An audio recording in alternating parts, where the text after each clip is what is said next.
Hello students, so welcome all of you the physics writer channel. और आज के इस वीडियो में हम बात करने वाले हैं फ्रिक्शन। ओके, सो फ्रिक्शन क्या है? फ्रिक्शन एक फोर्स है। Friction is a force. Friction कौन सी फोर्स है? Friction is a contact force है। फ्रिक्शन क्या है? एक कॉन्टैक्ट फोर्स है। मतलब कोई बॉडी अगर कॉन्टैक्ट में हो और अगर फोर्स एक्ट हो रही हो तो उसको हम क्या बोलते हैं? Contact force. और अगर कोई बॉडी कॉन्टैक्ट में ना हो और अगर फोर्स एक्ट हो रही हो तो उसको हम क्या बोलते हैं? Non contact force. जैसे फ्रिक्शन फोर्स, मस्कुलर फोर्स, ये कॉन्टैक्ट फोर्स है। Gravitational force, magnetic force, electrostatic force, ये नॉन कॉन्टैक्ट फोर्स है। तो फ्रिक्शन भी क्या है? कॉन्टैक्ट फोर्स है। Friction is a contact force. Okay, friction is a force that opposes the relative motion of an object। मतलब friction वो force है जो रिलेटिव मोशन को अपोज करती है।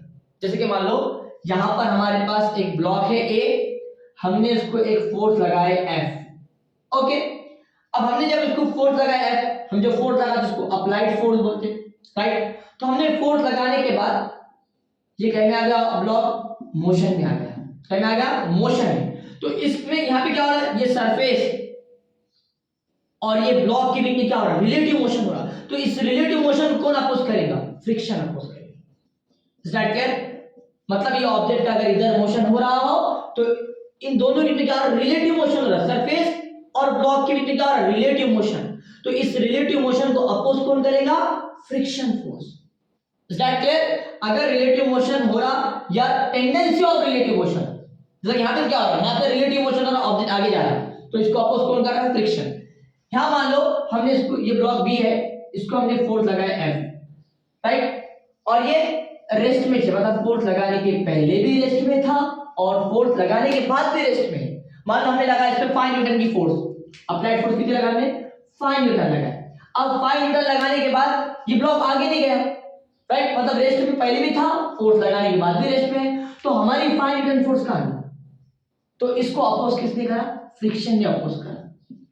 हरी बात समझ में? तो फ्रिक्शन जो फोर्स है रिलेटिव मोशन को अपोज करता है। रिलेटिव मोशन हो रहा हो या टेंडेंसी ऑफ रिलेटिव मोशन, मतलब यहां मोशन हो सकता और फोर्स लगाने के बाद। अब ये फ्रिक्शन के टाइप में आता है, स्टैटिक होता या काइनेटिक होता, जो हम टाइप्स ऑफ फ्रिक्शन की वीडियो बात करेंगे। अभी इतनी बात क्लियर है कि जो फ्रिक्शन है वो रिलेटिव मोशन को अपोज करता है। Is that clear? जैसे कि इस ब्लॉक पर हमने फोर्स लगाया F, तो यहां पर सरफेस और ब्लॉक के बीच में रिलेटिव मोशन हो रहा, तो इसको कौन अपोज कर रहा? फ्रिक्शन। और यहां पर क्या है? टेंडेंसी ऑफ रिलेटिव मोशन है, मतलब यहां रिलेटिव मोशन हो सकता है और आगे फोर्स लगाना पड़ेगा। हमने ये जो फोर्स लगाया 5 न्यूटन, अब ये ब्लॉक फोर्स लगाने के पहले भी रेस्ट में था, फोर्स लगाने के बाद भी रेस्ट में है, तो ये हमारी जो 5 न्यूटन फोर्स है ये कहां? इसको अपोज किसने करा? फ्रिक्शन।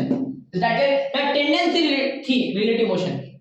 Is that clear? अच्छा, अब बात करेंगे हम कि फ्रिक्शन फोर्स जो है ये डिपेंड कैसे है। तो पहली बात, friction is depends on the nature of surface in contact. मतलब जो फ्रिक्शन होता है वो ये जो कांटेक्ट है यहां पर, ये ब्लॉक और ये सरफेस का, तो इसके नेचर पे डिपेंड है। फ्रिक्शन फोर्स का फॉर्मूला क्या है?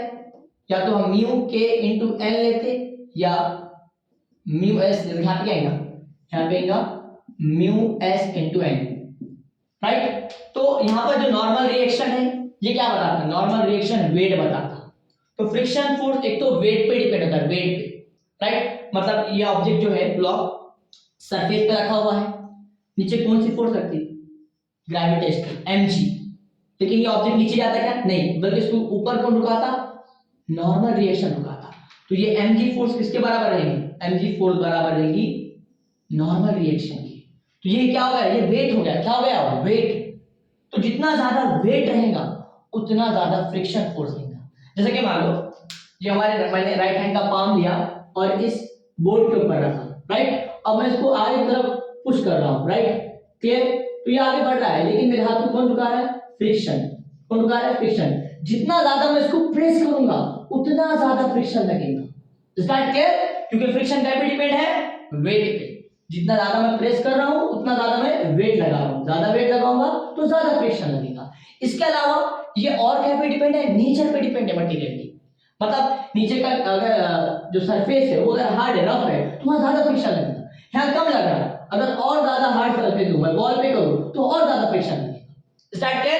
तो फ्रिक्शन जो है वो सरफेस के नेचर पे डिपेंड है, क्या पे डिपेंड है? नेचर पे डिपेंड है, और इसके अलावा क्या पे डिपेंड है? वेट पे डिपेंड है, नेचर पे और वेट पे। सो आई एम श्योर आपको फ्रिक्शन समझ में आया होगा। ओके, पढ़ाई करते रहे। All the very best.